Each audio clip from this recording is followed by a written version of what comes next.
Welcome back, everyone. I'm Dr. Joan of Angels, your host today. This is a Portal to Ascension production. And if you're interested in finding out of any of our online and in-person events, go to portaltoascension.org. So thank you very much. So I know that you've noticed that there is an awakening that's been happening for everyone. And there are some kinds of awakenings that don't just happen in your mind. Our guest today talks about true transformation, and she activates it. So stay tuned as we bring on Lori Reising in a few moments. Now, I'm Dr. Joan of Angels, as I mentioned, also known as Dr. Joan Hangarter. I act as the executive producer for Portal to Ascension, and I'm a personal strategist. So reach out to me if you have any questions and want to know anything more about that. Beautiful. Now, our guest today is Lori Reising. She is a conscious thought leader, a spiritual mentor, and a transformational keynote speaker known for delivering evolutionary truth with humor, vulnerability, and a powerful no BS edge. Her work is deeply embodied through somatic practices, cellular healing, mindset mastery, meditation, pelvic bowl power, laughter, love the laughter, and channeled offerings. And she creates experiences that awaken truth in your body, not just in your mind. With a background in psychology, massage therapy, transpersonal hypnotherapy, and over 2 decades of study and collaboration with visionary John F. Barnes in cellular healing and embodiment, she helps people reclaim their unapologetically bold, fully aligned selves and remember who they truly came here for. She's a remarkable being. She'll help you in many ways, especially in exiting the matrix and freeing yourself. Welcome, Lori. Thank you so much, Joan. I'm so happy to be here. I am so happy to have you here as well. And I think it's pretty exciting to get to know you in a sense. So let's just talk about how you got started doing the work that you do. I came in doing the work that I do. I came in a starseed, so I haven't ever known anything else. What I really went through was a human awakening, and it was a pretty intense one. You know, it was a challenge to stay on the planet for quite some time for me because I knew of our divinity. I knew we could levitate. I didn't understand why we weren't accessing the magic and the highest technology that these bodies are. And I knew that from the time I knew anything consciously. And I was raised in a small town in a religious experience. And I just, the pain, the anger, the hypocrisy, none of it made sense to me. So that started a really big kind of unwinding, literally and metaphorically, through my human experience here.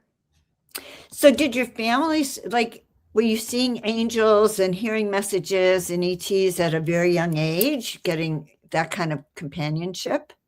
So, it was later on in life that I could look back and understand what my experience was because I had no reference for it when I was young and when I was going through it because I was actually adopted.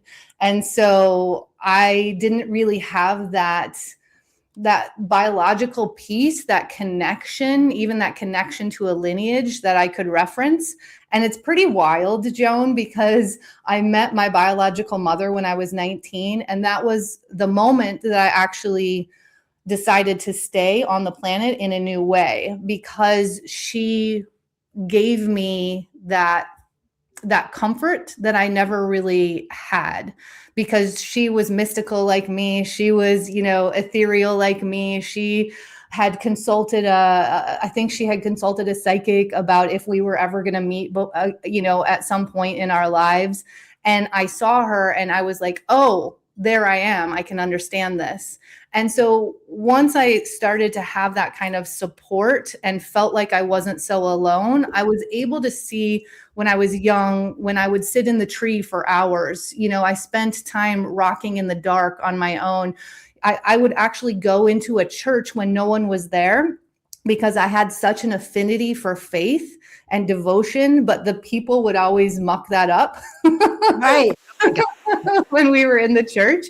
And so, I started to piece that together later on in my life. And those were times when I would actually make those connections through my alone time, through my animal connection. If my parents didn't know where I was, I would be down the road across the highway in this little barn with these animals that just spoke my language. Like I could understand more of my own divinity through that connection. And it was when I was 16, my mom got me my first massage.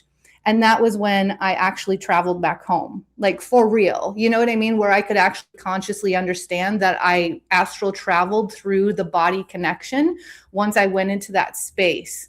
And that's why my path led to becoming a massage therapist and really doing this deep cellular recatalyzation work for so many years in that space.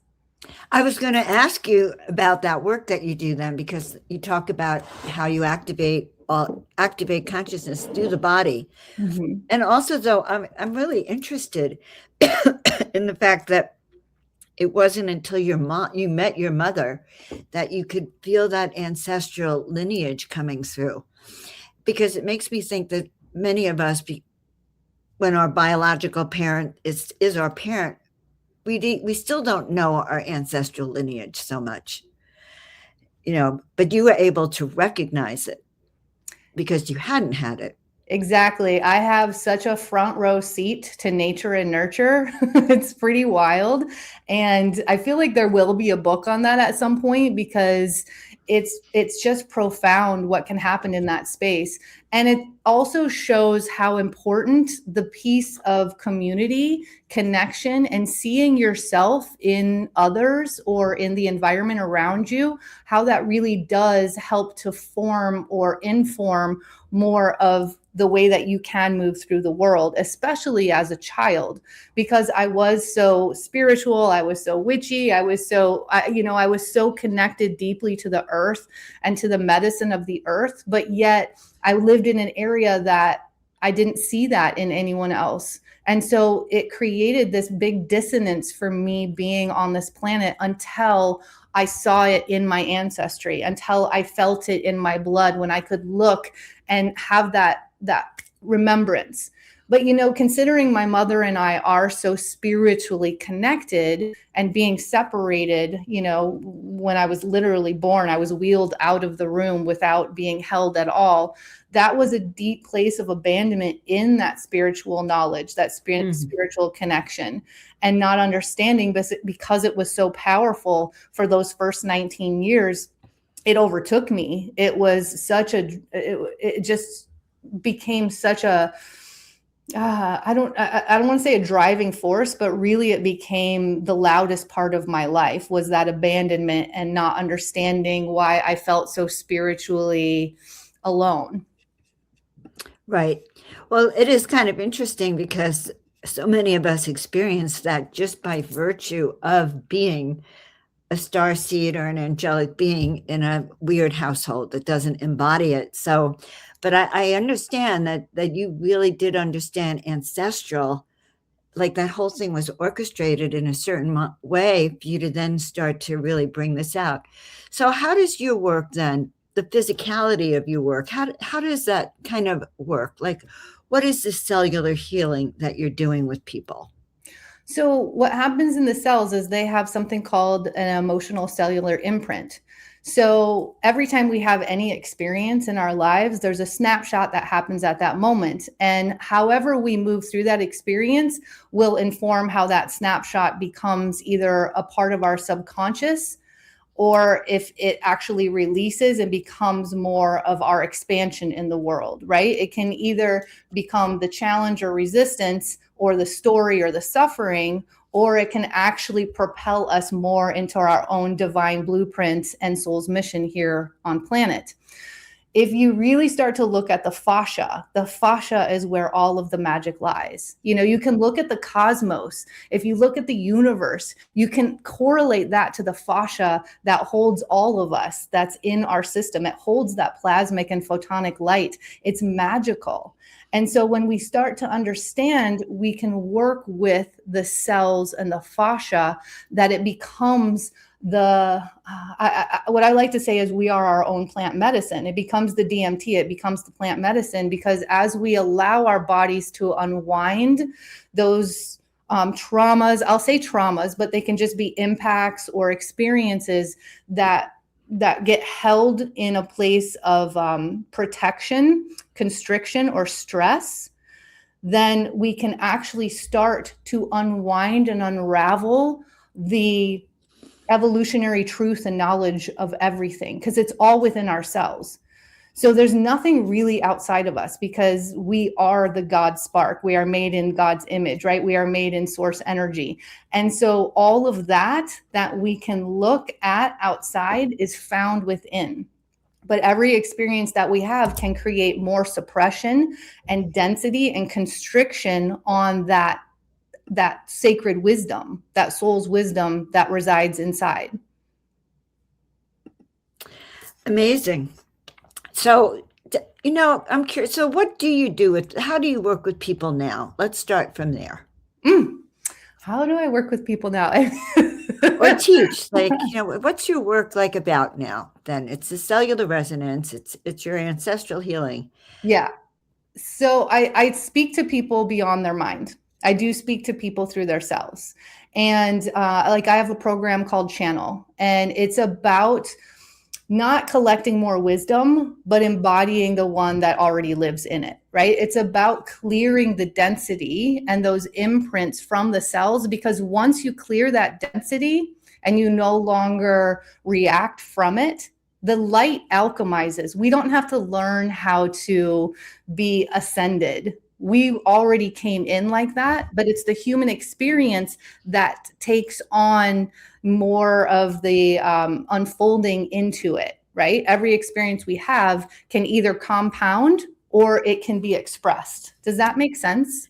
It does make sense. So, I was talking to someone the other day about cells, and she was saying that every cell is a universe to itself.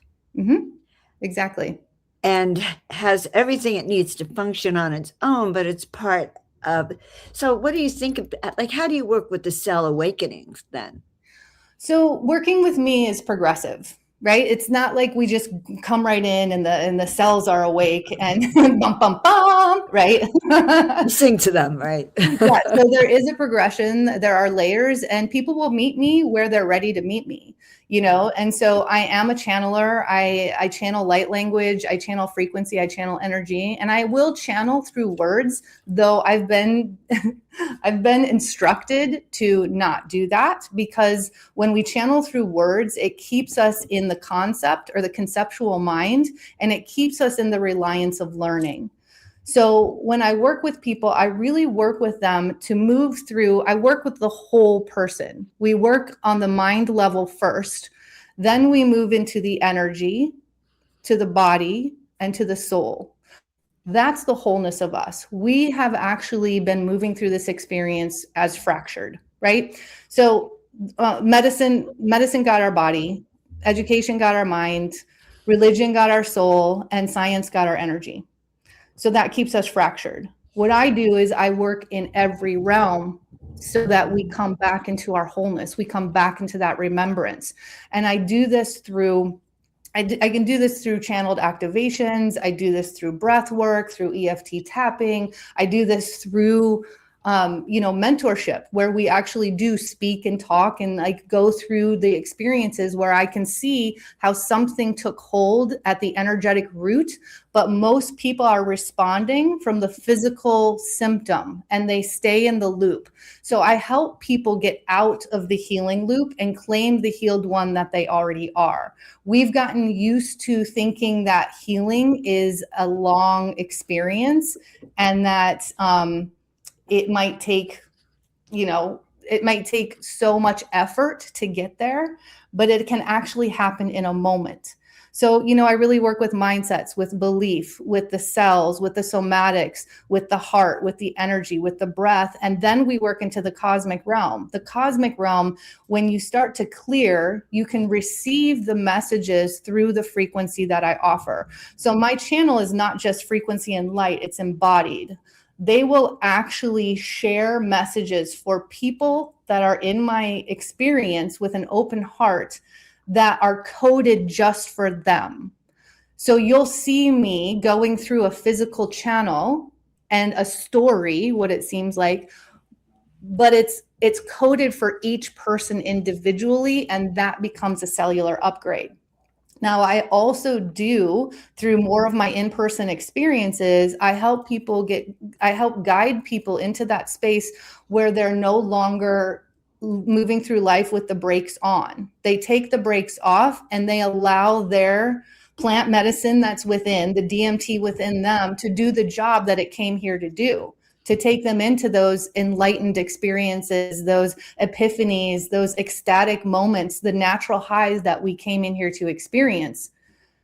But most people are living in the fracture, they're living in the story, and they're living in a shut down experience of this technology that we are. Wow. Okay. So you act without using plant medicine itself. The work you do kind of simulates it in a way that helps disrupt, right? And then it is it. It doesn't simulate it. It is it. Like, we literally have DMT that gets released from our pineal gland, but we've taken on this story and this belief that it has to be something outside of us to take us there. And most people, this is what breaks my heart, is that most people go through this human experience without ever tapping into the unbelievable potential that this whole vessel holds. We don't need anything outside of us. We came in as the greatest healer that walks the earth for ourselves. But we've lost that through that fracturing, through moving into these linear systems so deeply, because our beliefs are our superpower. And when you start to shift those beliefs, you shift your reality. And that's what I help people do. I'm here to walk with the divine disruptors that know they came here to do it different and to do it in a way that's never been experienced before. And I hold no fear frequency. And so when you see me going through one of these channelings, it can be very jarring because it's going to be something that you've never probably seen in your life. And you're going to remember. It's going to be very activating. Your cells remember. Your mind might be scared, but your cells remember. And that's how we start to activate more of our whole technology here on Earth. So I had read that you were a divine disruptor, but I was going to go like, what is a divine disruptor? So tell us about these divine disruptors that you're disrupting. Well, I walk with the divine disruptors. And so I really shared that in a place that the people that know that they came in as divinity and they're disrupting anything that's separate from that, right? They're disrupting those patterns, those beliefs, the conditioning, the programming that has made us not believe in ourselves, not believe in the power of who we are and how we are, and believe in the connection that we have with Earth. And the medicine, the Earth was literally offered to us as medicine because we are extensions of the Earth. So this show is a divine disruptor. Exactly. We're acting as a divine disruptor. And exactly. as the host, I am Joan of Angels, a divine disruptor. Yes, Queen. Yes. Okay, now I know where I am. I know where I am in time and space at this moment. Okay, well, that is very interesting. So, and to think of it as so Portal to Ascension itself, the event we're going to be doing, New Living Expo, then we'll have like 120 divine disruptors there. Yep. I love that concept. I just love that concept. I want to play with it in a while. So that means that our audience is also part of being divine disruptors as they step into this new wisdom and knowledge also. Absolutely. I am very clear that anyone who gets called to me, they're called to their greatness, and they will be called to a confrontation. They will be confronted with the things that are holding them back. Not everyone will stay. They're all here as divine disruptors, but I trust that if they are not ready in every realm of them to show up for the full divine disruption, it will come back when they are, right? I'm getting this now, Lori. It's beginning to sink in here. So your work, your work frees them from the matrix if they're willing to let go of all of the challenges that have kept them back, basically, and face who they are. Also, all of the comfort, because we actually get very comfortable in the known. If you walk with me, you're going to walk into the unknown, because that's where evolution truly lives. That's where the ascension lives. You're fierce, dear. That's what they're telling me. So you're a fierce guide to ascension. So why do people have so much trouble with ascension? Because we know that that's happening around us everywhere now. Well, I mean, we're habitual and we're energetic. So we're sponges and we're habitual. So whatever you're taking in on a daily basis, if you're not walking this path and being intentional, and you're not declaring what is true for you and where you're going, if you're not practicing, if you're not dropping in every day, you're going to pick up the fears all around you. You're going to pick up the collective fears and you're going to believe them, right? Because again, it's like, if the power of belief from the energy that you hold is exquisite. It is a superpower, but we take it for granted.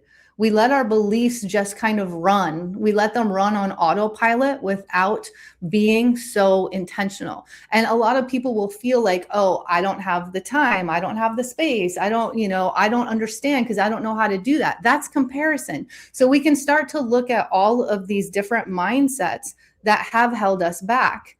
And then you can start to see why people will shut themselves down before they even try, before they even open themselves up, because our nervous system wants to stay safe. It wants to feel like it's going to survive. But what we're doing in that place is we're delaying, and we're actually creating a lot more grind, hustle, and control. Control and trust can't live in the same space. And if people are really habitual and really comfortable in control, it's going to take every single ounce of them, not just once, but on a continual basis, to choose to leap into the unknown of trust. This is not for the fearful or the faint of heart. Right. Well, and this is where community comes in, right? This is where you can feel my fierce energy. It might feel fierce and confronting when people first come into my world, but it will fiercely hold you while you wobble. It will fiercely hold you while all of those old programs and all those old conditionings and all those stories rear up and they try to pull you back to what's known. Those are the neural pathways that you have strengthened over and over and over. We don't get rid of neural pathways. We create new neural pathways and we have to feed them. And a lot of people are used to checking out, right? I mean, I'm also an astrologer, and we can actually start to look at this from the age of Pisces into the age of Aquarius, the age of illusion or delusion, the age of giving our power away, into the age of stepping into community, into humanity, into innovation, into the galactic or the intergalactic connection. And so this is a really big job that we're doing right now. We are the bridge holders. We signed up for this. And I'm not even going to pretend like there's anything that's like super easy about it, but it becomes easeful when you go all in, when you decide that it's possible for you, that you have every power within you to do the work, to show up and to unlock the powers that have always been. I don't believe that even with starseed markers, I don't believe that one person has a different opportunity than another one. And so when you can really step into the power of that and you decide without a doubt that you're showing up for your, whatever you want to call it, ascension, transformation, for your divine blueprints, for the unlocking of what you came here to be, I mean, it's pretty incredible on the other side, because when you get into that place of alignment, you're no longer in the overwhelm, in the depression. I'm going to say depressed state, right? The depressed state, the overwhelm, the disbelief. But those are things that we've practiced not just in our lifetime, for lifetimes. So to be the divine disruptor of those things, you gotta be fierce, you gotta be powerful, and you have to want it. You've got to be hungry for it, to be honest with you. You know, I've interviewed a lot of people, especially recently, and not one of them has mentioned having this fierceness or this passion or this like strong, the way you're embodying it is really different, Lori, than so many of the speakers that I've interviewed recently. I'm fascinated. So, you know, let's talk about what's coming up for 2025 and 20, you know, to the next couple of years on the timeline. What do you see coming up? And then how do you see your work kind of interfacing and helping people stay steady through that? Yeah, so I do want to mention what you were just talking about, having that fierceness, is we're really stepping back into the beauty of the masculine, right? We saw the imbalance of the masculine and we kind of roared up in that space, and the divine feminine really started to rise. But it won't be until we create the divine dance between the feminine and the masculine that we will find that equalness or that wholeness or that balance from within, because it's really about how do we receive, and then the masculine acts. The masculine trusts. The masculine has the confidence in what we receive. And this is what I teach in my channel program, right? You don't have to learn how to channel, but when you find more alignment and balance within, and you get very clear on your innate guidance and the way that you receive, the masculine does the job that it came in to do, rather than try to run the show and control the show, which has us exhausted.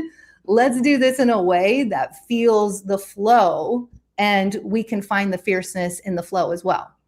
So you're helping people activate both their divine feminine and you need the divine masculine then to do that kind of breakthrough. Absolutely. Absolutely. And to come into harmony. That kind of starting to make sense. I kind of see this as like a cellular breakthrough. I'm having my own epiphanies, Lori, as we're chatting here.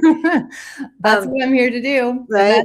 You know, it's interesting, the question that you asked me, like, how do I see my work showing up in the timeline as we're moving into 2026, 2027? As many of us know, 2026 is a massive pivotal year, especially astrologically. We're also moving into the fire horse. Like, I know everybody out there knows what I'm talking about here. What I see is 2025 was the squeeze. It was the eye of the needle. And it's really bringing up what's not working. It's bringing it to the consciousness, because we've been running it in the subconsciousness for so long, but now we're having that awareness because we're finding more presence. We're, you know, just the light pouring onto the planet, it's automatically raising us up in the consciousness, especially as we tap into those of us that are doing this work and living, you know, moving through this way of life. And so I'm not even going to pretend like 2025 wasn't massively intense for me as well. We can know these things and then we live through them, right? Right. 2026 is the year of trust. Trust and belief is everything.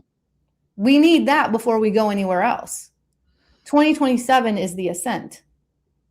So if we don't do this work in the lower, like if you look at the lower chakras or the physical or the reality, if we don't do this work and refine our everyday moments, we're going to get more frustrated or feel more separate or challenged by the ascent. We're going to, you know, we'll start dropping more into those beliefs that create separation. And so the trust is the pivotal piece here. Because when you do start trusting yourself as the divine channel, as the healer, as the one who came in with all of the technology and all of the power, and you start declaring it, the ascent will just happen. Like I said, we came in enlightened. You came in whole. Nothing has changed, but you're moving through the contrast and duality that the human experience is for. Like this, we all said yes to this. So if you imagine that we're all these souls hanging out, right, in the cosmos, if you will. And not everybody gets to do this. Not everybody gets to come into the human bodies and have this experience. But we were the brave ones that were like, yep, I'll go. Bring it on. I'll do it. And then we showed up and we're like, whoa, what? this is really freaking hard.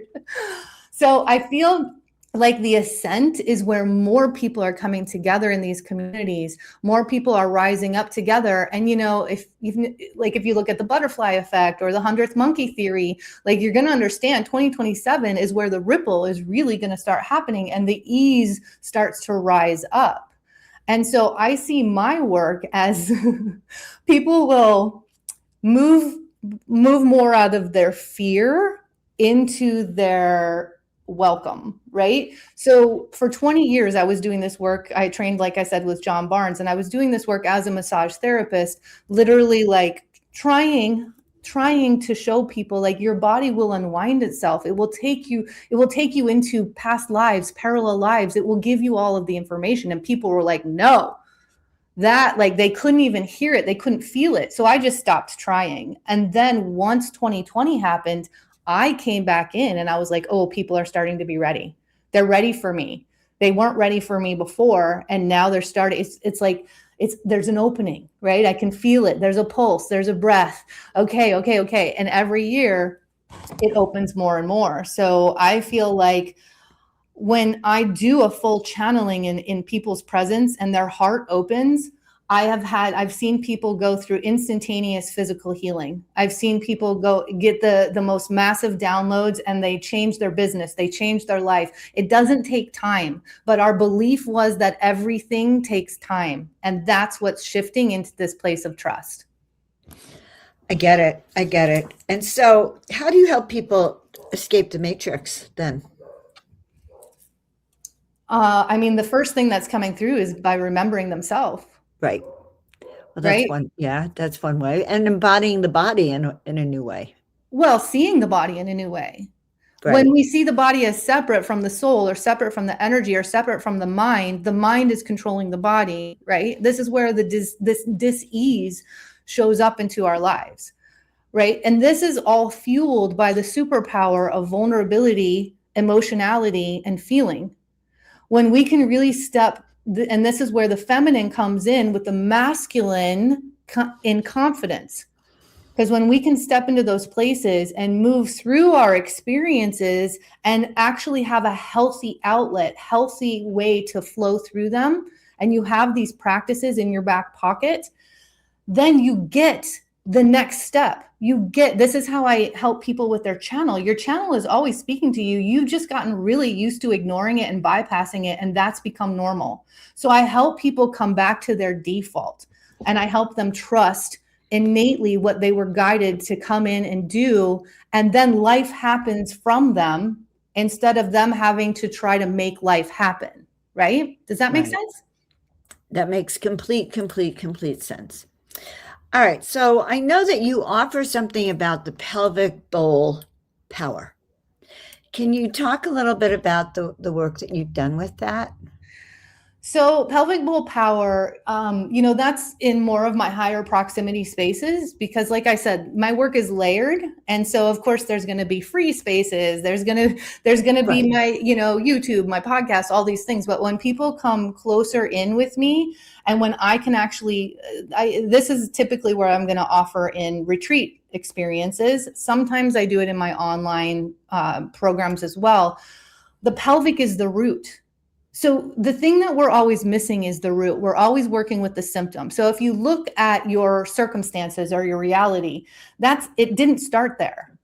So that's the last thing to show up in your life, is what you see and what you observe in your reality. It all comes from the energy first. And that's seated. It's seated in the dark. It's seated in like the soil, right? The energy is first. So I help people work with their energy rather than the symptom. Because if they're working with the symptom, it's going to keep them in that loop, because the root happened at some point before in one of those snapshots, not in what they're suddenly experiencing in their life. The pelvic bowl is the same thing. When I was doing work as a pelvic bowl therapist, I could work on someone's body if they have a neck problem or a shoulder problem or something like that. And I can work and work and work. Or I can make it easy. I can go right to the pelvic bowl, and that creates balance from the root, which actually shifts everything else. So you can look at anything that you're manifesting or creating in your life. It started somewhere in the energy, and what you're observing came later. So pelvic bowl work, you start working in the pelvic bowl, which is where you actually have all of your creator self live. All of your ideas, they're birthed there. Our pelvic bowls aren't just for human procreation. It's literally the essence, and it's the core of who we are. And all ideas, creations, experiences start there. And that's dark. It's your womb. It's dark. It's beautiful. But again, we've been separated from the power of it because we've fear intimacy with ourselves. We've been persecuted from intimacy with our own self and our own body. And then we have a belief that it's only for procreation. And so you're trying to do work out here when, if you go into the pelvic bowl, you open everything up from there. Yeah? Makes sense to me. I'm seeing this beautiful pelvic singing bowl. As you're talking, I feel like, oh my God, I'm going to play this pelvic singing bowl and it's going to just rise up. Yes. Very inspiring, Lori. Yeah. So I know that you're going to be at the New Living Expo. Let's talk about the New Living Expo and what you're going to be bringing to it. Absolutely. So I will have a booth there. I will be doing channelings and readings. I also just love to chat with people who come up. That's one of my favorite things when I come out and do these events. I'll have my book, which is just about to be published. So that's really exciting that my book, it'll be kind of like one of the first debuts of my book coming out into the world. And I'm also speaking. That's really where the big activation lies. That's where we come together and we share in the field together. And that's where I will do a channeling, but I also do a lot of motivational speaking. I speak to your cells. I help you move beyond the mind. I help remind you of what you already know, but it has been, I don't want to say lost, but it's been suppressed along the way. And I help it get activated quickly in moments. I help you get out of anything that creates that delay, anything that's keeping you small, that's keeping you justified in a life that's not aligned, and it's not the one that you came here to really express and share in the world and experience yourself. So I highly, highly recommend coming to my talk, because you will walk in one energy and you will walk out. Did you freeze? I think everyone should come to your talk. Definitely. Yeah. And I myself am looking forward to meeting you, Lori, and your work. Do you have any messages for everyone before we end the interview? You know what? There's a message that's been coming through this week, and I feel like it's important to hear. Change requires grief. So often we fear grief and we have a story around grief, and grief is actually one of the most transcendent spaces that you can ever move through while you are here in this body. It's where you take the masks down. It's where you bust through all of that conditioning, because you're raw, you're real, and you're vulnerable. So if you can hold the space of grief with the identity and the declaration of where you're going, allow yourself to grieve it and hold the excitement of what's coming into your life and moving into that unknown, it will happen in ease. If you start to feel that grief and you create a story and constriction around it, that's what will continue to pull you in the past and hold you back from the massive activation, transformation, and expansion that you came to really, really be. I love that, Lori. Just love that. I can't wait to meet you in person at the expo, number one, and I'm sure everyone else can't wait to meet you. I really appreciate your sharing with us, and I really look forward to connecting. I'm excited too, Joan. I can't wait to give you a big old hug. It feels like yum. I'm ready to be in some yum. I think all of us are after 2025, right? Right. I have to tell you, it is going to be yum. All right. Thank you so much, love. Wow. Okay. It is yum. That's the best word to leave with Lori's interview. Yum in the fact that really she's a true healer, true resonance, actually a breaker of your old frequency and patterns, and definitely look for her. So thank you, Lori, for being here. I want to thank all of you out there, all of our Portal to Ascension fans, for watching. This is going to be an exciting event, the New Living Expo. I'll play the video in just a second, but also just to be part of our audience. So go to portaltoascension.org for all things that are happening with Portal to Ascension. And for me, if anything that we've talked about has any resonance, be sure to go to @JoanOfAngels on Instagram or Facebook and reach out to me for anything like that as well. We're really excited to work with you. I want to remind you that it's time to expect miracles. These are the times that miracles are manifesting. All right, this is the New Living Expo right here. The world is changing faster than ever before. And within this evolution, a new consciousness is rising. At the New Living Expo, thousands gather to expand consciousness, explore new conscious technologies, ancient wisdom, and the future of human potential. Immerse yourself in 3 days of heart-expanding wisdom and mind-binding awareness, with over 90 speakers sharing tools to awaken your highest potential. 125 exhibitors, 3,000 attendees, awakened souls unite in one powerful weekend of learning, healing, and connection. Experience transformation, connection, and the next chapter of human evolution. It is time for humanity to awaken. Join us at newlivingexpo.com. Very exciting. I can't wait to see all of you there. Thank you for joining us. We will see you next.